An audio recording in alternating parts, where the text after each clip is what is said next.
সুপ্রিয় দর্শক, আসসালামু আলাইকুম। আবারও হাজির হলাম নতুন আর একটা রেসিপি নিয়ে। আমার আজকের রেসিপি কালো জিরে দিয়ে মিষ্টি কুমড়া ভাজি। মিষ্টি কুমড়া ভাজির জন্য আমি চুলায় কড়াই বসিয়ে দিয়েছি। এখন দিয়ে দেবো তেল পরিমাণ মতো। যেহেতু মিষ্টি কুমড়া ভাজি, একটু তেলের পরিমাণটা একটু বেশি দিতে হবে।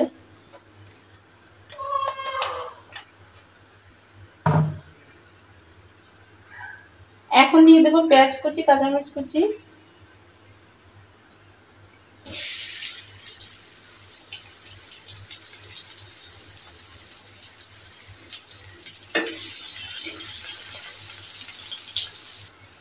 এখন এর সাথে দিয়ে দেবো কালো জিরা।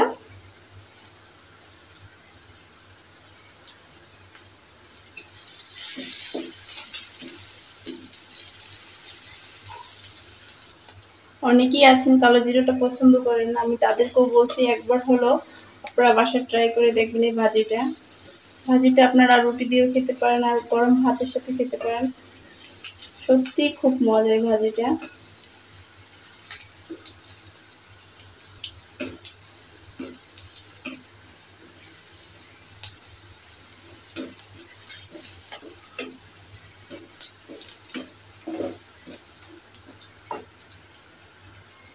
পেস্টটা হালকা ভাজা হয়ে গেলে দিয়ে দেব হলুদের গুঁড়া।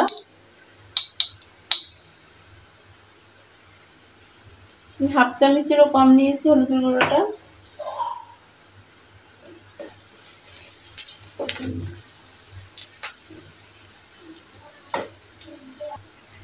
এখন দিয়ে দেবো মিষ্টি কুমড়া। দেখতেই পাচ্ছেন আমি কিভাবে কাটছি।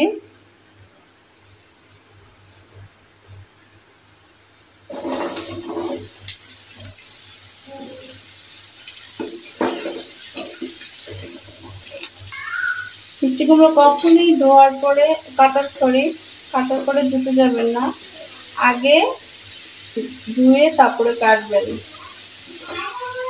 আর যদি কাটার পরে ধুন তত টেস্টটা চলে যায়।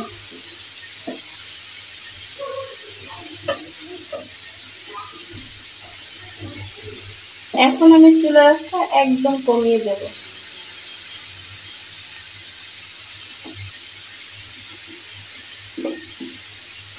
আপনারা চাইলে সাথে চিনি অ্যাড করতে পারেন।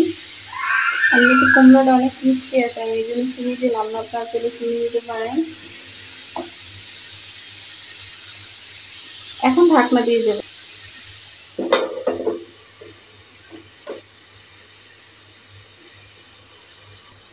কিছুক্ষণ পর ঢাকনা উঠিয়ে একটু নেড়ে দেবেন, যাতে না নিচে লেগে পড়ে। আমি কিন্তু একটু পানি দিইনি, আমি কিন্তু আগ থেকে ধুয়ে রাখছিলাম, ধুয়ে তারপর কিন্তু কাটছি। এইভাবেই সিদ্ধ হয়ে যাবে একদম।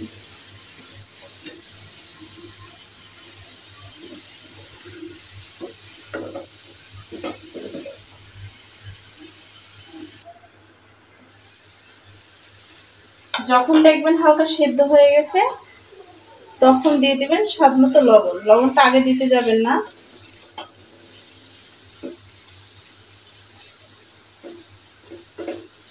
আমার এই ভাজিটা কিন্তু একটু ভাঙবে না, একটার সাথে আরেকটা কিন্তু একটু লাগবে না।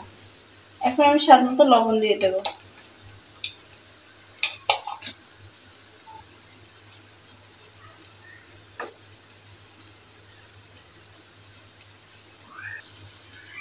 কিছুটাই কিন্তু সিদ্ধ হয়ে গেছে।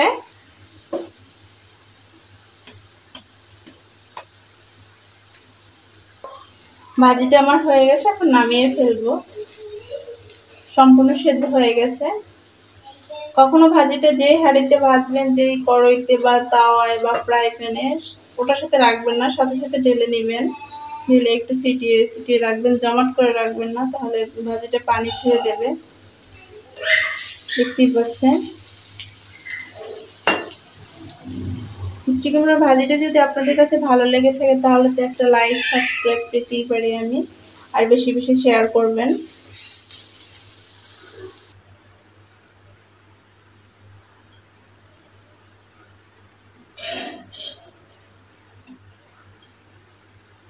দেখতেই পাচ্ছেন কতটা ঝরঝরা হয়েছে। এভাবে এভাবে কিন্তু অবশ্যই আপনারা বাসায় ট্রাই করবেন। সবাই ভালো থাকবেন, সুস্থ থাকবেন। আল্লাহ হাফেজ।